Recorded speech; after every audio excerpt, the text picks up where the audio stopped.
ప్రియ దేవుని బిడ్డ, ఈరోజు వాక్యము ద్వారా దేవుడు నీతోనూ నాతోనూ సర్వ మానవులతోనూ ఆయన సృజించి అరచేతిలో చెక్కుకున్న బిడ్డలందరితోనూ సూటిగా తేటగా మాట్లాడబోతున్నాడు. ఈ మాటలు ఎంతో విలువైనవి, పరిశుద్ధమైనవి. ఈ మాటలు అనాలోచితన కాక నీ హృదయంలో ఉంచుకొని ఆ మాట ప్రకారం నువ్వు జీవించి దేవుని సంతోషపెట్టిన యెడల పరలోక రాజ్యానికి నువ్వు వారసుడవుతావు. గత కొంతకాలం నుంచి పరిశుద్ధాత్మ దేవుడు మనతో సూటిగా తేటగా మాట్లాడబోతున్నాడు. పరిశుద్ధులకు ఉండవలసిన లక్షణాల గురించి గత వారం మాట్లాడాడు.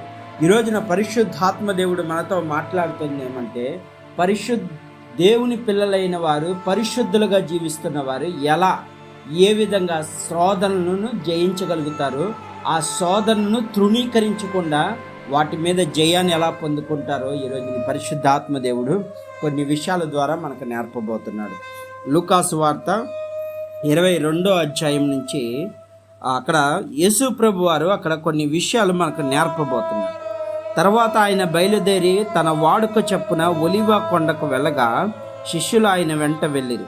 ఆ చోట చేరి ఆయన వారితో, మీరు శోధనలో ప్రవేశించకుండానట్లు ప్రార్థన చేయండి అని మొట్టమొదటిగా చెప్పాడు. తన పిల్లలైన వారికి దేవుడు నేర్పుతుంది ఏమనగా, పరిశుద్ధులకు ఉండాల్సిన లక్షణాల్లో మరొక లక్షణము ప్రార్థన. మీరు శోధనలో ప్రవేశించకుండా ఉండాలంటే మీరు ప్రార్థన చేయాలి అని దేవుడే సూటిగా తన పిల్లలైన శిష్యులకు నేర్పిస్తున్నాడు. ఈరోజున పరిశుద్ధాత్మ దేవుడు మనకు కూడా నేర్పించేదంటే ప్రార్థన విషయం మనకు నేర్పించబోతున్నాడు. అయితే ఆయన ఒక మాట అక్కడ ఏమని రాయబడి ఉందంటే, కింద వచనంకి వచ్చేసరికి, వారి యొద్ద నుండి రాతి వేత దూరం వెళ్ళి మోకాలుని తండ్రి ఆ గిన్నె. అక్కడ ఏం జరుగుతుందంటే, ప్రభు చెప్పాడు, అక్కడ శిష్యులకు చెప్పాడు, తన్ను కూడా పాటించడం మొదలుపెట్టాడు. మన దేవుడు చెప్పేవాడు కాదు, చేసేవాడు. ఒక పక్క చెప్తూనే ఆయన కూడా చేస్తున్నాడు. ఏమంటున్నాడంటే, నేను పరిచర్య చేయించుకోవటానికి రాలేదు, చేయటానికే వచ్చానన్నాడు. దేవుని పిల్లలైన వారు త్రోవ తప్పిపోతున్న వాళ్ళని సరిచేయటానికే ఈ లోకానికి ప్రభు వచ్చాడు. ఈ రోజున మనం తెలుసుకోవాల్సిన పరిశుద్ధాత్మ దేవుడు మనకు నేర్పించబోతుంది ఏంటంటే, ఇక్కడ కొన్ని విషయాలు. తండ్రి, ఈ గిన్నె నా యొద్ద నుండి తొలగించుటకు నీ చిత్తమైతే తొలగించు, అయినా నా ఇష్టము కాదు, నీ చిత్తమే సిద్ధించునుగాక అని ప్రార్థించాడు. యేసు ప్రభు వారు రానున్న దినాల గురించి ఆ రాత్రి కాల సమయంలో దేవుడు ముందుగానే తెలుసుకొని ఒక ప్రార్థన చేస్తున్నాడు. తండ్రి, ఈ గిన్నె నా యొద్ద నుండి తొలగించడం నీ చిత్తమైతే అది నెరవేర్చు, నా ఇష్టము కాదు. ఇక్కడ యేసు ప్రభు వారు చెప్పబడుతుంది ఏంటంటే, ఆ గిన్నె అనగా ఈ యొక్క దేవుని పిల్లలైన వారి కోసము పడే శ్రమ గురించి అక్కడ రాయబడుతుంది. యేసు ప్రభు వారు తన శిష్యులకు ఒక గిన్నెను పైకి చూపి, ఆ ద్రాక్షారసం ఇదిగో, ఇది నూతనమైన రక్తముగా చెప్పబడుతున్నాయి. ఈ రోజున పరిశుద్ధులకులో ఉన్న ఈ సమస్యలు, ఈ రోజున దేవుడు మనతో మాట్లాడుతుంది ఏమంటే, గిన్నె గురించి గిన్నె అనగా మనమే. మనల్ని పరిశుద్ధపరచుట కొరకే ఆయన ఆ పాత్రను ఆయన రక్తముతో కడిగాడంట. నువ్వు పాడైపోతున్న గిన్నెగా ఉన్నావు కాబట్టి ఆ పాడైపోయిన పాత్రను దేనితో కడిగాడంటే రక్తముతో కడిగాడు, శుద్ధీకరించాడు. ఆ రక్తముతో శుద్ధీకరించిన నీవు దేవుని యొక్క మార్గంలో నడవాలని నిన్ను ఆయన రక్తముతో పనికొచ్చే పాత్రగా చేసుకోవాలని ఈరోజు దేవుని వాక్యం సెలవిస్తుంది. దేవుని పిల్లలకు ఉండాల్సిన లక్షణం ఏంటంటే, దేవుని చిత్తము నెరవేర్చేవారుగా ఉండాలి. దేవుని చిత్తము ఏదైతే, ఆయన ఏమంటున్నాడు, నా ఇష్టము కాదు. ఇక్కడ దేవుని పిల్లలకు నేర్పిస్తున్న పాఠము ఒకటి నేర్పిస్తున్నాడు. నీ ఇష్ట ప్రకారం ఉంటాం కాదయ్యా, నీ చిత్త ప్రకారమే. ఏమంటున్నాడు? నీ చిత్త ప్రకారమే. నీవు ఏదైతే నాకు తలుచుకున్నావో, నా పట్ల చేయాలనుకుంటున్నావో అదే జరగాలి అని అంటున్నాడు. ఈ రోజున ప్రతి ఒక్కళ్ళ ప్రార్థన ఏమవుతుందంటే, నా ఇష్టము, నా ప్రకారం నాకు సహాయించే, అది చే ఇది చేయి అంటున్నారు. కానీ ఏ రోజైనా యేసయ్యా నీకు ఇష్టమైన బిడ్డగా నేను జీవిస్తున్నానా? ఒక్కసారి ఆత్మ పరిశీలన చేసుకున్నావా? నీకు ఇష్టముగా నేను ఉంటున్నానా? ఆకాశం నుండి నువ్వు చూస్తున్నప్పుడు నాలో నీకు ఇష్టమైన పనులు ఏమైనా కనపడుతున్నాయా? దేవునికి ఇష్టానుసారంగా నువ్వు జీవిస్తున్నావా? ఒక్కసారి నీ ఆత్మ పరిశీలన చేసుకో. ఈ రోజున పరిశుద్ధాత్మ దేవుడు నీతో నాతో మాట్లాడుతూ ఏమనగా, మన జీవితంలో మన ఇష్ట ప్రకారం జీవిస్తే మనకు కష్టాలు వస్తాయి, శోధనలు వస్తాయి, శ్రమలు వస్తాయి. కానీ దేవుని చిత్త ప్రకారం నడిస్తే ఆ శోధనను జయించగల శక్తిని ఇస్తాడు. ఎప్పుడు చూసినా నాకు ఈ ప్రార్థనకు జవాబు రావట్లేదే, నాకు ఇన్ని సంవత్సరాల నుంచి ప్రార్థన చేస్తున్నా, దేవుడు నాకు ఈ ప్రార్థనకు ఎందుకు జవాబు ఇవ్వట్లేదే అని నువ్వు దేవుని మీద అలుగుతున్నావేమో. ఈ రాత్రి కాల సమయంలో దేవుడు చెప్తున్నాడు, అమ్మా నువ్వు అడిగేది ప్రమాదకరం, దానివల్ల నీకు ప్రయోజనం ఉండదు అన్నా సరే నువ్వు బ్రతిమిలాడి దేవుణ్ణి అడుగుతున్నావేమో. అందుకే దేవుడు ఏమంటున్నాడంటే, నీకు నేను మంచి ఈవెళ్ళు ఇవ్వాలనుకుంటున్నాను, నువ్వు చెడ్డ వాటిని కోరుకుంటున్నావు, నేను ఎలా ఇవ్వనమ్మా అని ఈ రాత్రి దేవుడు చెప్తున్నాడు. మన ఇష్టము చేసుకుంటే అది మనకు కష్టముగా మారింది. కానీ దేవుని ఇష్ట ప్రకారంగా నువ్వు జీవించినప్పుడు అది నీకు బహుమానంగా మారింది. ఈ రోజున పరిశుద్ధాత్మ దేవుడు ఎన్నో విషయాలు మనకు నేర్పించబోతున్నాడు. తండ్రి చిత్తాన్ని నెరవేర్చుటకు కుమారుడు వచ్చాడు. ఆ ప్రభువును వెంబడిస్తున్న మనము కూడా ఆ శోధనను వెంబడించాల్సిందే.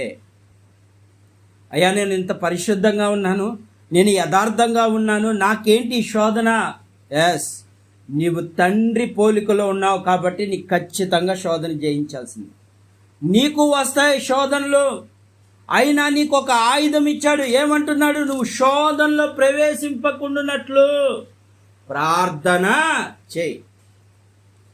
నిన్ను సాతాను అనేకమైన గలిబిలి పడుతున్నప్పుడు నువ్వు ఒకటే ప్రార్థన చేయి. అయినా ప్రార్థన చేసే వాళ్ళకి కష్టాలు వస్తాయా? రావనుకున్నారా? ఖచ్చితంగా వస్తాయి. కానీ వాటిని జయించగలిగిన శక్తి దేవుడే ఇస్తాడు.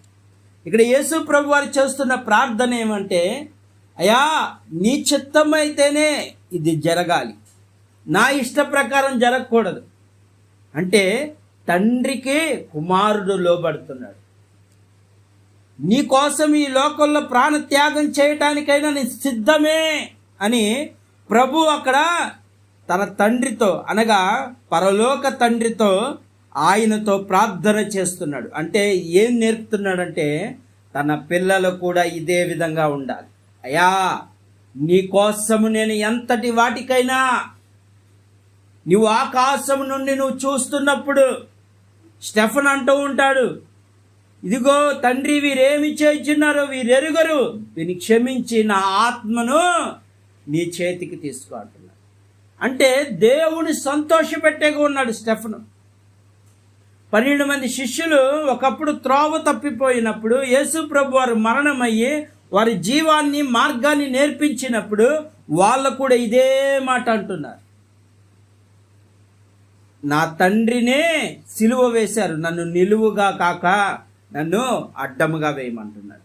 పేతురు గారు అంటున్నారు. ఇలా ప్రతి ఒక్కరు ప్రాణ త్యాగాన్ని చేయటానికైనా సిద్ధపడుతున్నారు. ఎందుకంటే తన కోసము ప్రాణము పోగొట్టుకున్నవాడు దక్కించుకొను. ఈరోజు దేవుని వాక్యం సెలవిస్తుంది, నేను ఎంత ప్రార్థన చేసినా నాకు సమాధానం రావట్లేదు, నేను ఎంత ప్రార్థన చేసినా ఎందుకు నన్ను దేవుడు వదిలేశాడు అనుకుంటున్నావు? దేవుడు వదలటము కాదు, నీవు ఎంత ప్రార్థన అయితే చేస్తున్నావో అంతకు రెట్టింపు ఆశీర్వాదం ఇవ్వటానికే ఆయన మౌనంగా ఉన్నాడు. ఊహించే వాటికంటే అత్యధికంగా ఇవ్వటానికే. ఈ లోకంలో తల్లిదండ్రులు చెడ్డవారైన మీకు మంచి ఈవులు ఇస్తారే, అంతకన్నా శ్రేష్టముగా ప్రాణం ఇచ్చేంత ప్రేమ కలిగిన దేవుడు నిన్ను ఎలా వదిలిపెడతాడు? ఈ రాత్రి అనుకుంటున్నావు, అయ్యో నేను ఎన్నో సంవత్సరాలు నా పరిస్థితి ఏం బాగోలేదు, నా స్థితిగతులు ఏం బాగోలేదు, నేను ఏంటి, నా జీవితం ఏంటి అని ఈ రాత్రి నువ్వు బాధపడుతున్నావేమో. పరిశుద్ధాత్మ దేవుడు నీతో నాతో మాట్లాడుతుంది ఒక్కటే, ధైర్యంగా ఉండు కుమారి, నేను నీకు తోడై ఉన్నా. ధైర్యంగా ఉండు కుమారుడా, నీకు నేను తోడై ఉన్నా. నువ్వు నా పక్షాన ఉన్నావు, నేను చెప్పే మాట వింటున్నావు, నా మాట ప్రకారం జీవిస్తున్నావు, నిన్ను నేనెలా వదిలిపెడతాను? ఆ శోధన నుండి విడిపించే శక్తి నీకే ఇస్తున్నాడు దేవుడు. ఈ రాత్రి దేవుడు ఏమంటున్నాడంటే, నువ్వు శ్రమ పడిన ఎడలా ప్రతిఫలము పొందుకొనేదావు. నువ్వు ఒకవేళ సాతాను నిన్ను శోధిస్తుంటే ఆ శ్రమను నువ్వు భరించి శక్తితో, ఓర్పుతో, సహనముతో నీవు భరిస్తున్నావా? నీకు ఒక రోజు దేవుడు ఏమి ఇవ్వబోతున్నాడంటే, తన మార్గములోకి, ఆయన యొక్క రాజ్యములోనికి నీకు స్థానం ఇవ్వబోతున్నాడు. ఈ రాత్రి దేవుడు ఏమని చెప్తున్నాడంటే, తండ్రి నీ చిత్తమే నెరవేర. అంటే ఏ విధంగా తన తండ్రి కోసము శిక్ష అనుభవించడానికి కూడా వెనుకాడట్లేదు. అలాంటి దేవుడు మనకున్నందుకు ఎంతో మనము భాగ్యాన్ని పొందుకున్నాం. మనం కూడా అంతే. యేసయ్య మార్గంలో నన్ను వెంబడించి వారు నా సిలువ వెత్తుకుని వెంబడించమన్నాడు. యేసయ్య మార్గంలో ఉంటూ నీ తండ్రి ఏ మార్గంలో ఉంటాడో కుమారుడు కూడా అదే మార్గంలో ఉండాలి. నీ తండ్రి ఏ శ్రమలైతే అనుభవించడానికి సిద్ధమయ్యాడో నువ్వు కూడా ఆ శ్రమలు అనుభవించాలి. ఎందుకంటే ఆ శ్రమ వెనకే మహిమ శరీరం ఉంది. అక్కడ నేను ఎంత ప్రార్థన చేసినా నా పరిస్థితి ఎందుకు మారట్లేదు అనుకుంటున్నావేమో. నువ్వు చేసే ప్రతి ప్రార్థన కన్నీటిని ఒక రోజుని ఏం చేయబోతున్నాడంటే, ఆ శ్రమలన్నిటినీ, ఆ వేదనన్నిటినీ ఒక రోజున అది ఫలభరితం చేయబోతున్నాడు. యోసేపు తన అన్నదమ్ములను తరిమేసి వెళ్ళి గోతుల్లో పడవేసినప్పుడు ఏమాత్రం బాధపడుతున్నాడే కానీ ఏమాత్రం దేవుని వైపే చూస్తున్నాడు. యోసేపును అక్కడి నుంచి తీసుకువెళ్ళి ఆ యొక్క ఫరో చేతిలో పడవేసినప్పుడు అక్కడ నిందల పాలైపోయాడు. పోతీఫర్ ఇంట్లో నిందల పాలయ్యాడు. అయినా దేవుని వదిలిపెట్టలేదు. ఆయన నోరు దేవుని స్తుతించడానికి ఉపయోగించాడు తప్ప ఏనాడు దేవుణ్ణి దూషించిన వాడిగా కనపడతలేదు. ఆ తర్వాత ఫరో యొక్క ఆ జైల్లో వేసినప్పుడు అక్కడ కూడా ఎంతోమంది ఎన్ని అవమానాలు చేసినా ఆ నిందలన్నిటిని భరించాడు, ఆ శ్రమనన్నిటిని భరించాడు. కానీ ఒక రోజున వారందరికీ అధికారి అయిపోయాడు. ఈరోజు నీకు వచ్చే ప్రతి శ్రమను బట్టి నువ్వు కృంగిపోతున్నావేమో, ఈరోజు నీకు వచ్చే వేదన బట్టి నువ్వు కృంగిపోతున్నావేమో. కానీ దేవుడు ఏమంటున్నాడు, ఒక దినమున్నది, నిన్ను ఏడ్పించే వాళ్ళు నీ చుట్టూ ఉండొచ్చు. నిన్ను ఏడ్పించేవాళ్ళు, నిన్ను బాధ పెట్టేవాళ్ళు, నిన్ను వేధించేవాళ్ళు, నువ్వు పరిశుద్ధుడిగా జీవిస్తున్నప్పుడు నిందలేసేవాళ్ళు నీ చుట్టూ ఉండొచ్చు. కానీ వారందరూ ఒకరోజు ఏడ్చే రోజు ఒకరోజు రాబోతుంది. వారందరూ ఒకరోజు బాధపడే రోజు రాబోతుంది. కానీ ఆ రోజు నువ్వు నవ్వుతూ ఉంటావు, వారు ఏడుస్తూ ఉంటారు. ఈ రాత్రి దేవుడు తృణీకరించిన రాయే మూలరాయి అవుతాడు. నువ్వు ఎక్కడైతే తృణీకరించబడ్డావు, ఎవరి చేతే నువ్వు అవమానాలు పడుతున్నావు, ఎవరి చేతే నిందలు పడుతున్నావు, ఎవరి చేతే వేదన పడుతున్నావు, నిన్ను తృణీకరించిన వారికి నువ్వే మూలరాయి కాబోతున్నావు. ఈ రాత్రి పరిశుద్ధాత్మ దేవుడు చెప్తున్నాడు, నీవు కృంగిన ఎడల చేత కాని వాడివి. నువ్వు కృంగడానికి కాదు, వాటిని ఎదిరించడానికి ముందుండాలి. నీకున్న ఆయుధము ప్రార్థన. నువ్వు శోధనలో ప్రవేశించనీయకుండా, నువ్వు శోధనలోకి వెళ్ళనీయకుండా నువ్వు ప్రార్థన చేయమని తన శిష్యులకు చెప్తున్నాడు. ఈరోజు నీకు కూడా చెప్తున్నాడు, నేను ఎంత కృంగతీస్తాడో అంతకన్నా ఎక్కువ ప్రార్థన చేయి. ఎంత నిన్ను వేధిస్తాడో అంతకన్నా ఎక్కువగా దేవునితో గడుపు. ఎంతకన్నా ఎక్కువగా దేవుని స్తుతించు, అంతకన్నా ఎక్కువగా ఆరాధించు. పౌలు శీలలు ఆ యొక్క చెరసాల్లో పడవేసి తన శరీరాన్ని గాయాల పాలు చేస్తూ ఉంటే వారు ఒకటే దేవుని స్తుతించారంట. ఆ రాత్రే భూకంపం వచ్చి చెరసాల పునాదులు కదిలిపోయింది. ఈరోజు నువ్వు ఏ బంధకాలతో అయితే చిక్కుపోయావు, ఏ చెరసాల బంధకాల్లో చిక్కుపోయావు, ఏ సాతాను నిన్ను ముగుళ్ళు వేసేసి నిన్ను ఆ సంఖ్యలతో బంధించేసిందో, ఆ బంధించేసి నిన్ను నరకానికి లాక్కెళ్ళిపోతున్నప్పుడు ఈరోజు దేవుడు నీతోనే చెప్తున్నాడు, నీవు దేవుని యందు ఆనందించు. దివారాత్రులు దేవుని యొక్క మాటల్లో నువ్వు ధ్యానించు. నీలో నూతన బలం పొందుకుంటావు.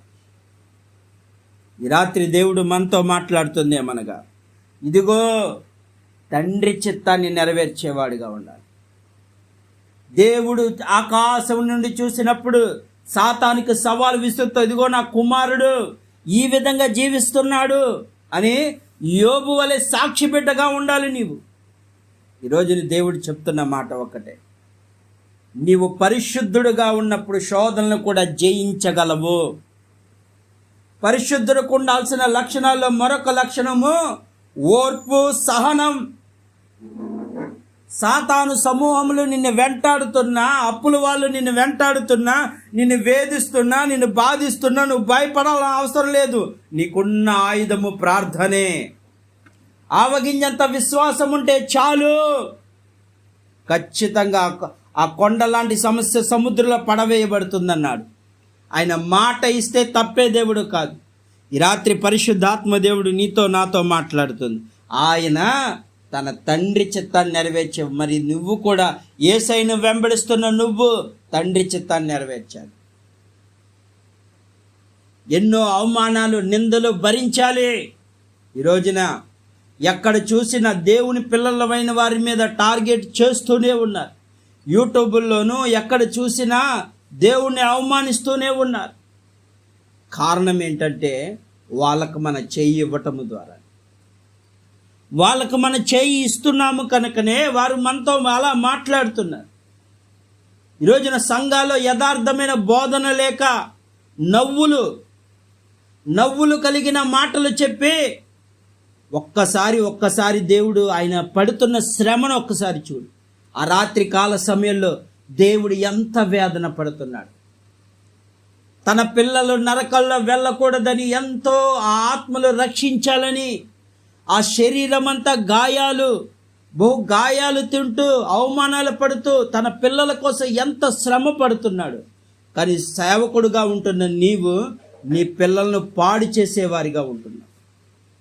దేవుడు నీకు ఇచ్చిన ఆ యొక్క కాపరిగా ఉంటున్న నీవు పాడు చేసేవాడిగా కనిపిస్తున్నావు. ఈ రాత్రి దేవుడు చెప్తున్నాడు, నీకు నవ్వులు కాదు. ఎలా నవ్వు వస్తుంది? ఒక ఆత్మ ఒక్క సెకండ్కు కొన్ని ఆత్మలు నశించిపోతూ ఉంటే నీవు ఎలా నవ్వించగలుగుతున్నావు? కుటుంబాలు పాడైపోతున్నాయి.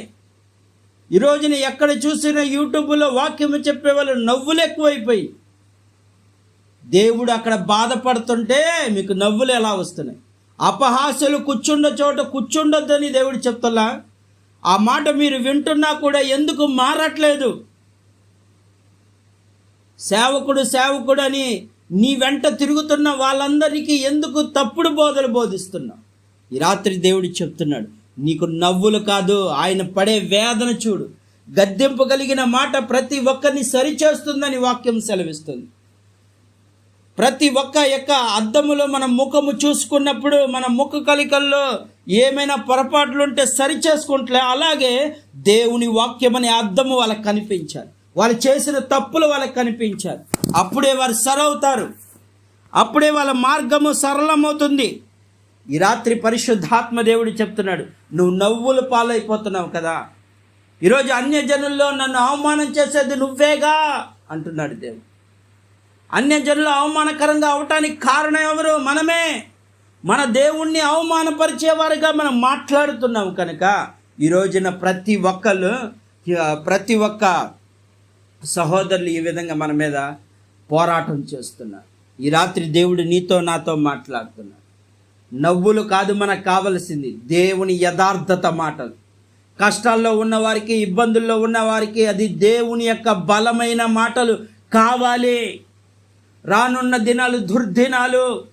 ఈరోజున దేవుని వాక్యము తెలియక, దేవుని వాక్యాన్ని ధ్యానించక ఎంతోమంది సంఘాలు కూలిపోతున్నాయి. కారణం ఏంటంటే వారి ఆత్మీయత అంతంత మాత్రమే ఉన్నది. ఓ సేవకుడా, దేవుని వాక్యాన్ని బోధించే సువార్థికులారా, ఈ రాత్రి దేవుడు నీతోనే మాట్లాడుతున్నాడు. యేసయ్య పడే వేదన కనబడుతుంది కదా, ఆ శ్రమ నీకు కనబడుతుంది కదా. ఈ రోజున ఆయన పడే వేదనకు నీకు ఎలా నవ్వించుతున్నావు? నీ యొక్క సంఘ కాపరిగా ఉంటున్నా నీవు ఎలా నవ్విస్తున్నావు? ఈ రాత్రి అలా ఉండటానికి వీల్లేదు, అలా బ్రతకడానికి వీల్లేదని పరిశుద్ధాత్మ దేవుడు నీతో నాతో మాట్లాడుతున్నాడు. నువ్వు అలా బ్రతకడానికి వీల్లేదు. ఓ సేవకుడా, ఈ రోజున దేవుడు పడే వేదన మనము పడాలి. ఒక్క ఆత్మ రక్షించడానికి ప్రసవ వేదన పడారంట. ఈ రోజున ఒక ఆత్మ నీ దగ్గరికి, అనేక ఆత్మలు, వందలాది ఆత్మలు ఉన్న ఏం ప్రయోజనం? వారిలో వాక్యం ఉండదు, దేవుని మాటలు ఉండవు, అనుక్షణము ఆ ఒకరినొకరిని దూషించుకోవడమే, ఇవన్నీ వారి మైండ్లో ఉండిపోతే ఎలా అన్నాడు పౌలు శీలలు. తెబరియా నదికి వెళ్ళినప్పుడు అక్కడ ఏం జరిగింది? ఆ యొక్క ప్రదేశం నుండి అక్కడ ఉన్న వారిని కొట్టివేసి పడవేసినా సరే మరొక్కసారి మళ్ళీ వెళ్దామన్నాడు పౌలు బర్నబా. వెళ్ళినప్పుడు ఏం జరిగింది? అక్కడ తిమోతి అనే ఒక వ్యక్తి లేవబడ్డాడు. నువ్వు వందలాది సైన్యమును వేసుకున్నంత మాత్రాన, వందలాది మంది, వేల మంది నీ మందిరానికి వచ్చి అందులో ఒక్కొక్క తిమోతిలు లెగుస్తున్నారా?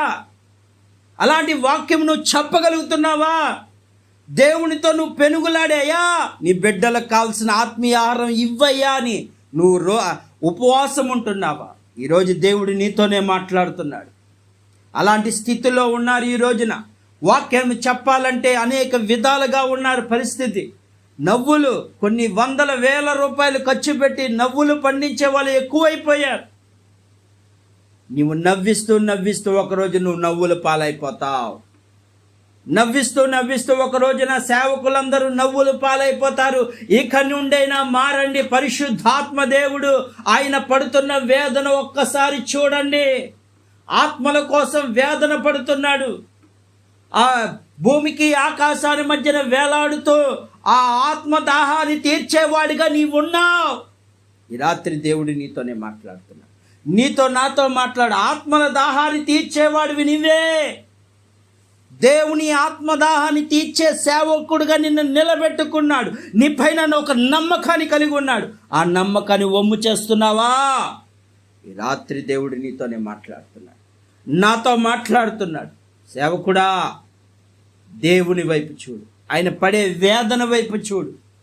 ఒక్కొక్క ఆత్మ నశించిపో, తన యొక్క చెమట కూడా రక్తంగా మారిపోయిందంట. అంటే ఎంత వేదన పడుతున్నాడు. ఈరోజు దేవుడు చెప్తున్న మాటను నువ్వు తృణీకరించిన ఎడల శిక్షకు అర్హుడవుతావు.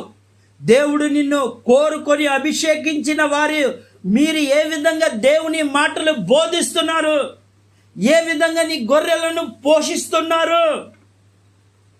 నవ్వులతో కాదయ్యా, దేవుడు వేదన చూపించండి, రుచి చూపించండి. నవ్వులు నిందల పాలు చేస్తుంది. ఒక రోజున దేవుడు వద్దన్నాడు. అపహాస్యులు కూర్చుండే చోట కూర్చుండొద్దు అంటున్నాడు. మరి ఈ రోజున సంఘాల్లో ఏం జరుగుతుంది? నవ్వుల పాలైపోతున్నాయి, సంఘాలు పాడైపోతున్నాయి. కారణం ఏంటంటే మా మందిరానికి ఎందుకంటే వాళ్ళు నవ్వుల కోసమే వస్తున్నారు. గద్దింపు మందిరాలు ఎందుకు పారిపోతున్నారంటే వారికి సరైన అవగాహన లేక. ఈరోజు దేవుడు చెప్తున్నాడు, గద్దింపు మాటలు సరిచేస్తుంది. తండ్రి తన కుమారుని శిక్షించకపోతే త్రోవ తప్పిపోతాడు. బెత్తం వాడమంటున్నాడు దేవుడు. వాక్యం అనే బెత్తము వాడు, నీ దుడ్డి కర్రను వాడు. ఈ రాత్రి దేవుడు మనతో మాట్లాడుతున్నాడు. పరిస్థితులు మార్చగలిగే దేవుడు మనకున్నాడు. ఇక నుండైనా సరే దేవుని యొక్క బాధను, ఆయనకు సంతోషం కలిగించే బిడ్డలుగా మనం జీవించాలి. ఈ వాక్యము వింటున్న, యూట్యూబ్లో వింటున్న వారే కానీ ఎవరైతే వింటున్నారో వారందరికీ ఈ మాటలను షేర్ చేయండి. దేవుని ఆనందింపచేసే బిడ్డలుగా మనం జీవిద్దాం. ఈ కొద్ది మాటలు దేవుడు దీవించును గాక.